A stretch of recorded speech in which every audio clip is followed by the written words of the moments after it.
you have a definition for crisis? Like, what is a crisis? It's a gift. It's a gift. Everything is. It's interesting you mentioned The Power of Intention, because I wrote that book in what you would call a crisis. My wife and I had separated. I was 60 years old. You don't break up when you're 60 and have 7 kids. You know, you do that in junior high school. And for about a year and a half, I was in the closest thing I've ever had to a depression, a clinical depression. Didn't want to get up, just couldn't figure it out. My wife had met somebody else, had moved in with them and so on. And my children encouraged me to just start writing again. They said, if you just write about it. And I really didn't want to write about it. But I had lost a lot of weight. People thought I was sick. People thought I was dying, and so on. And that book was just channeled to me. And I think in moments of crisis, what it teaches us is to become more compassionate. And compassion is at the heart of higher consciousness and enlightenment. The Dalai Lama said that if we could take every child on the planet and have them meditate on compassion for 1 hour a week, every child at the age of 5, in one generation we could eliminate all violence on earth. So that's how powerful he believes compassion to be. And I understood that, because The Power of Intention was a major shift for me. I began to look less flippantly and less egotistically at the world, and came from a place of inner grace or kindness, gentleness, love, what I call divine love. So that I've always felt that it is not always so important to just be in a state of gratitude when things go well, and when you're around people that smell good and that make you feel good and that look good. But it's the low points in our life, reminders that there's something inside of us that wants to have an outpouring of love. See, even the miser who loves his gold doesn't really love his gold because of the gold. The gold is just another thing. It doesn't have any love in it. It's just an object, a metal object. The reason that the miser loves his gold is because of the outpouring of love that he has for the gold. And that's true of everything and everyone. It's learning to have this outpouring of love, and you don't just have to have it for people and events, but you can have it for this microphone, and you can have it for the cameras, and you can have it for the wall, and the table, and the chair, and everything that you encounter. And I think for me, probably one of what you would call a crisis in my life was the diagnosis of leukemia 3 years ago. And when I first heard that word leukemia has cancer all around it. Cancer has a lot of fear all around it. And even if you aren't afraid to die, which I'm not, there's no point in being afraid of that. There's no point in being afraid of anything. You still, there's that inbred sort of psychic kind of awareness that cancer and fear go together, and so it was. It turned out to be one of the great blessings in my life. I encountered John of God down in Brazil, and was able to have just a magical experience around it. But what happened is when I had this healing and leukemia was taken out of my body, it wasn't so much that leukemia was taken out. What was taken out was fear, and it was replaced by love.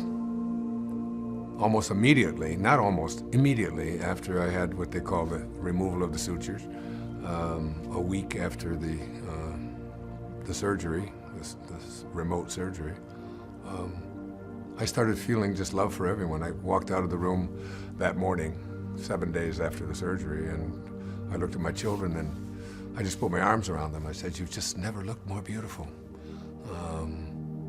And I looked at the ocean and it looked like just a big bowl of love soup. And the trees looked fluorescent, and every person that I walked by and looked at just became just objects of love. And it's one of the things that we have to do. Let me tell you a little story. I took a group of people on a Mediterranean cruise in September of 2012. I know because the date was Rumi's birthday, September the 30th. It was his 805th birthday, and he was born in 1207. So it was 2012. And I was to give a lecture in Ephesus, in Turkey, just outside the home where Jesus had told John that he wanted his mother to be taken to and protected and cared for and looked after until she made her ascension. So she lived in this home, history tells us, and pretty much been verified. All the verifications are there of as much as we can historically validate something like this, that this was the actual home of the mother of Jesus. And they scheduled, we were blessed to be able to give a lecture there. And I was giving a lecture on Rumi and divine love. So we got to the place, and there were 350 of us, so there were 11 buses, and people all had to go to the restrooms. The men went over to this room. It was a just gigantic urinal. There was just these medals all around the walls. You've been in those places. It's just a wonderful fragrance to walk into, you know, especially in the desert in a place where there's very little running water. And in this ancient city that is only 15% excavated, it's an amazing place. And this home where the mother of Jesus lived, you just walk in there and you just feel something very profound in there. So I went into this urinal, and as we were, the women went over and lined up, and the men went in and came out. And as we were leaving, there was a man standing at the door, and he was passing out. He had a roll of toilet paper, and he was taking this paper and he was handing it to each of us as we walked out to dry our hands. Okay, and immediately came into my mind this old subconscious programming of. What does this guy expect, a tip, you know, in this place, and what's going? Why are people always have their hand out, and all of this stuff that the ego is constantly saying. Like every time you see somebody standing there with a cardboard, you know, sign saying "Help me," you know, I'm homeless, and you know they look healthy and strong, but you just never know what their story is. And I always say, you don't have to give money to everybody who asks you for money, but you certainly can give a silent blessing. You can just give grace. You can just give love and just move along and just see it as even if it's a person who's using the money to buy beer or to buy drugs, you don't have to look for this as an occasion for you to be offended. This is just an opportunity for you to send love where you might otherwise send something else. So I walk out of the urinal. I don't take the paper, and I got these thoughts, just not angry thoughts, but just that's old subconscious programming. You know, wants a handout. Everybody's looking for something. Why is this guy? And then I'm about halfway the walk, and it's maybe a mile walk to the home where I'm going to give this talk. And I've got all these people gathered, and I'm going to give a talk on attaining high levels of spirituality at the home of the mother of Jesus. And I got all this judgment going on inside my head about this little man, and who knows who this little man is. He might have 12 children at home to feed, and this might be the only way. Certainly there's great poverty in this part of Turkey and so on. And I'm thinking about that, and I've caught myself because I think if you want to really shift into higher levels of grace, what you have to do is first recognize the thought and then correct the thought. And in the recovery movement, we say, make amends. You know, that's one of the steps on the 12 steps, is to make amends. And so then you recognize the behavior, not just the thought, but the behavior. But the important part, if you want to reprogram your subconscious mind, is to correct the behavior by making amends. So I stopped and I said, okay, this is an opportunity for me to fix this so that the next time this occurs, I'll have more of a loving, non-judgmental thought. Because we know that if you have thoughts of judgment, criticism, or condemnation towards any of God's children, you are not going to be able to access divine guidance for you. You just won't. The angels of mercy or whatever only can come when they recognize themselves. And if they see someone full of judgment, that's just an area that they don't even know about, you know. So I walked back to the, all the way back to the big urinal, and I saw the man there. He was dirty, he didn't smell very good, and I had a 20 euro note in my pocket. It's about $30. It's all I had on my, and I put it in his hand, and I put my arms around him, and I brought him close to me, and I thanked him for being there and offering service to strangers. And he just had a tear come down his eye, and it was like, because most of the people were just shunning him and so on. And I thought about, because I was blessed to be in the room with Mother Teresa one time, and in Phoenix, Arizona, 1989. And I remember what she said. She said, every day I see Jesus Christ in all of his distressing disguises. And who knows, this is, you know, this is Jesus Christ in a disguise. As a little old Turkish man passing out toilet paper, you know, and seeing how you react. And I put my arms around him, and I felt so like I had finally corrected that programming that I had bought into from the time that I grew up, that somebody always wants money for you, and somebody's always looking for a handout, and you know, and everybody just wants something, and so on. And since that time, now that's been a couple of years now, every time I encounter someone like that, I'm reminded, so you reprogram. If you want to know how to get grace, is you have to reprogram your subconscious mind, which has been trained to be condemnatory or critical or judgmental towards any of God's children. And I went back and I gave one of the best lectures that I'd ever given on Rumi, was quoting poems that I didn't even know I knew verbatim. I'd read them so many times and so on. And I encourage all of you to look at all of the times when a judgment comes in, or what you might call a crisis shows up in your life. I've just written a book called I Can See Clearly Now. And basically it's a look at all of the quantum moments and the significant people and the circumstances and the events that showed up in my life as I step back and take a look at, and I can see clearly that I was being given guidance throughout my entire life. That as a little boy, you know, spending 10 years in an orphanage was a gift from God. Because I came here to teach self-reliance. As if God said, you really want to teach self-reliance? Then we better get your little ass into an orphanage. You know, there you go. And you'll learn to rely on yourself, and then no one will ever be able to take that away from you. So that as I look back at all of the events, I can see that God's fingerprints are all over it. You know, the first 5 books that I wrote, all of which were top-selling New York Times #1 bestsellers, 5. I looked in the indexes when I wrote I Can See Clearly Now of each of those books. I went back and reviewed all of them. And the name God, higher consciousness, spirituality was once in all 5 books. The next book I wrote was called You'll See It When You Believe It. It had 37 references. The next book I wrote was called, it was in the title, There's a Spiritual Solution to Every Problem, Your Sacred Self.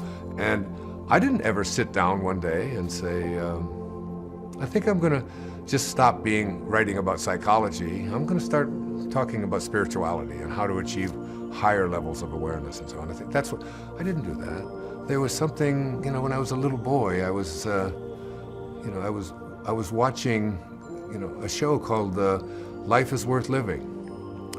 Now, most people are not old enough to remember that. It was opposite Milton Berle when television just came in the early 1950s. On Tuesday nights, he was Mr. Tuesday Night. But I had a stepfather who was a severe alcoholic, but he also he was Catholic, and he loved Bishop Fulton Sheen. And Bishop Sheen on Tuesday nights, opposite Milton Berle, who had the top show in the country. I mean, he was just huge as his comedy show. I was sitting there because we couldn't watch that because we watched Bishop Sheen, and there was only 3 channels, and only one usually would come in if you got up on the roof and moved the antenna around exactly the way you can watch when the wind changed, and you get. And I think now, what was I doing as a 12 or 13-year-old boy, sitting at home with a yellow pad of paper, taking notes on what this meant, and thinking to myself, I can do what he's doing. I know I could do this. I know I could be on television. I could talk into those cameras, and that became those. That's where you know that God's fingerprints are on you, and those are quantum moments. You're going along one way, and all of a sudden, you start to make a shift, and the shift is in the direction of what it says on my shirt: love. Period. That's it. Love. Period. It's the top of the ladder. You know, when we're born, a ladder. Rumi said, when you are born, a ladder is placed before you to help you to escape from this world, to teach you that you're in this world, but you're not of this world. You know, and you're always moving toward this place of, and at the top of the ladder is this thing called divine love. And it's always a movement toward that. And many times, the rungs on that ladder are rungs that are tough, are what you call crises. You know, but in fact, they are great teachers. I haven't had alcohol in my body in 25 years. I don't look back on the days that I did drink or do drugs and so on as anything other than just tremendous teachers for me. They were probably one of the most important decisions I ever made in my life, and I was never even an alcoholic.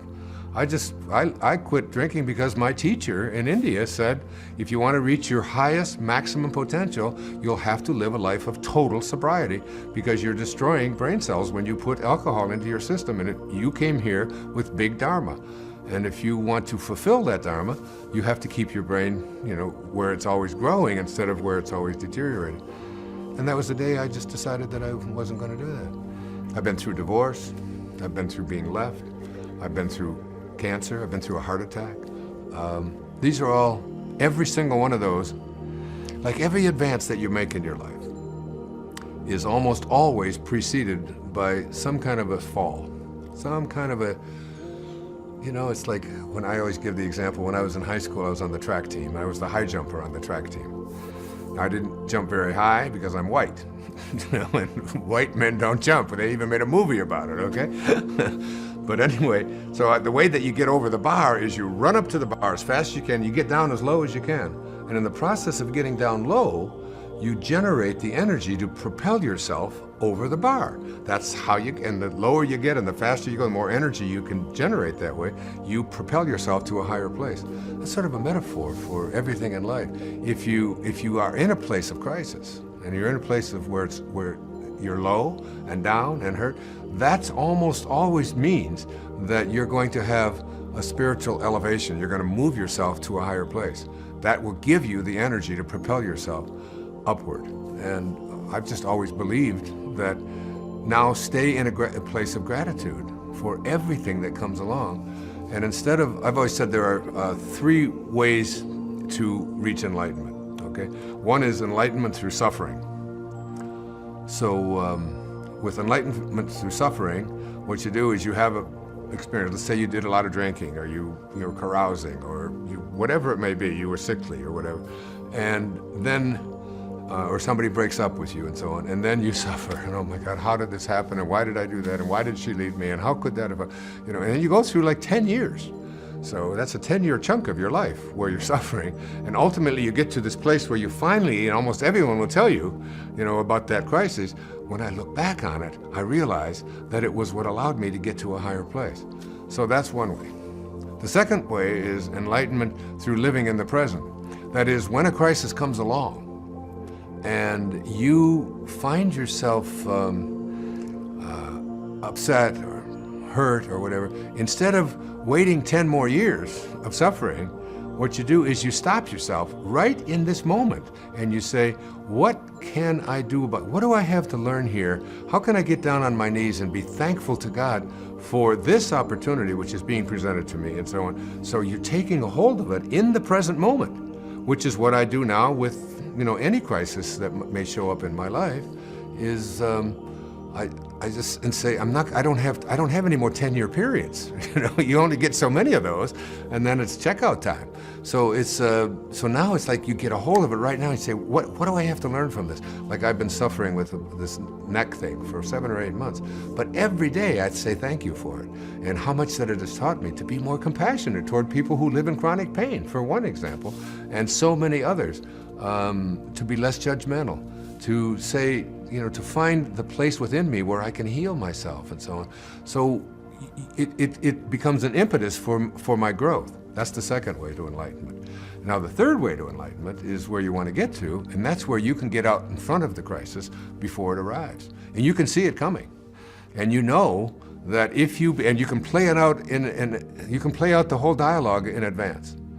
So that you're in an argument, whatever, with your spouse or whatever, and you know that she says something, and normally your way of reacting is, well, then, all right, if you think, I'm going to make me wrong, then I'm going to make you wrong, and if I say this, and you play out the dialogue, if I say this, then she's going to say that, and then I'm going to say this, and then she's going to say, then I'm going to do this, and then I'm probably going to walk out, and I'm going to be pissed off for a while, and then, it's like, and you play out, but you do this instantaneously. And you stop and you say, honey, that's a good point. You're right about that. I'll really give it some thought.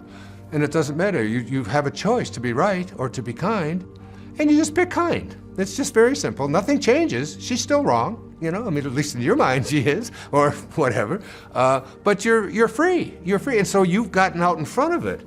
And you can go through life living peacefully and in grace by, instead of suffering and instead of struggling in the present moment to figure out what the problem is, you just start seeing that stuff coming, so that when you're walking down a street and across the street you see someone that might be dangerous, or this might be a situation I don't want to be in, instead of going over there, and even potentially creating some kind of, you just say, well, you know what, I just think I'll just walk around this way, and you've avoided it all. You don't even have to deal with it. You don't have to get your macho ego involved in it. You're just simply getting to a point where you can anticipate this, since there's no time in the universe anyway, then you just let the time thing go, and you just create for yourself exactly the world that you want to be. And as I've said hundreds and thousands of times, it's on my stationery, when you change the way you look at things, the things you look at change. The world is a different world when you look at it from, like this neck thing that I have. I look at it totally differently than I would have even 10 years ago. And now it's just grace. It's just grace, and whatever it is I'm to learn from it, I'm getting. If someone's watching this right now and they're in that dark night, or they're in that place of crisis, where they have that sense of, learned helplessness, personal, pervasive, and permanent, like I feel powerless, I cannot move forward, I cannot see a way through, what advice would you give them in that moment? Well, there was a great mystic who lived back in the 15th century from Spain. His name was St. John of the Cross. And he's the one who coined the term, the dark night of the soul. He was a beautiful man, lived a lot of his life in prison. And he had a wonderful line that I have on my refrigerator, which is what I would give to them. And he said, where there is no love, put love, and you will find love. That would be my advice. If there's not love there for you in this moment, because there's only love and fear. That's it. If it's not love, it's fear, no matter what the circumstances are. If it's not love, it's fear. And if it's fear, it's not love. So this person that is going through this crisis is living in fear, because when you're in love, in a state of divine love, there is no fear, because divine love is different than human love. Human love, varies and changes. But divine love never varies and it never changes. So this is what you have to offer. This is what you give, and you give this love in a state of just pure bliss. And instead of judging it and telling myself that it shouldn't be, say, I'm not seeing love. I'm going to put love. I'm going to just love someone or something else, and you will find love. And this is always an option that all of us have. One of the things I've noticed is actually, this is starting to happen to me because I'm sort of on one side of the crisis in my life. When a teacher, like all of us have been through some level of crisis or some level of pain, and then we get through it and we're having perspective on it. And we talk about high levels of consciousness, or we talk about, being sort of in this place of bliss. It can be hard for people to they feel like they judge themselves, or there's some level of spiritual bypass, or think I don't have to feel these feelings, I'll just think happy thoughts or positive thoughts, and not embrace these negative feelings. So Jung has a great quote, one of my favorite quotes. He says, enlightenment is not imagining figures of light, it's making the dark conscious. And I'm sort of wondering what your thoughts are on that, and sort of just not stepping in a place of having a spiritual bypass where you're ignoring parts of yourself that maybe should actually see the light of day. Well, it's St. Francis's prayer to Jesus. You know, make me an instrument. St. Francis doesn't live in peace. You know, he's struggling all the time because he sees so much poverty and things around him, and he doesn't have any peace. He doesn't go into prayer and say, please send me some peace. I don't have any peace. Peace is missing in my life. Would you please send me some peace? He says, make me an instrument of thy peace. In other words, let me learn to become more like God, more like soul, more like Christ, whatever you want to call it.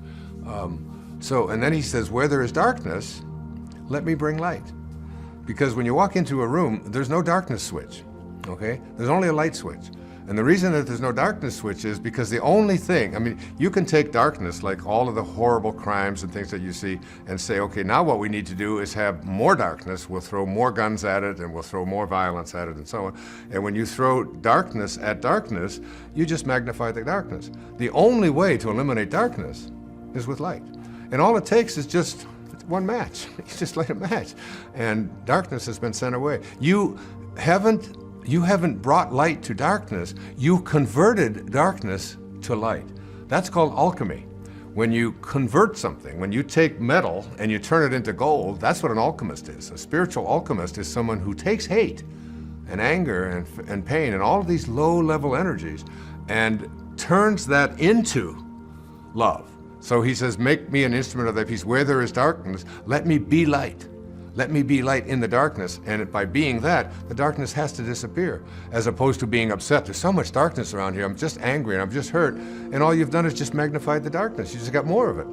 And the best way, you know, they said of Jesus, when he would go into a village, just his presence in the village and nothing more would elevate the consciousness of the entire village just by his presence. All you have to be is a presence of light, and darkness can't live in your surroundings.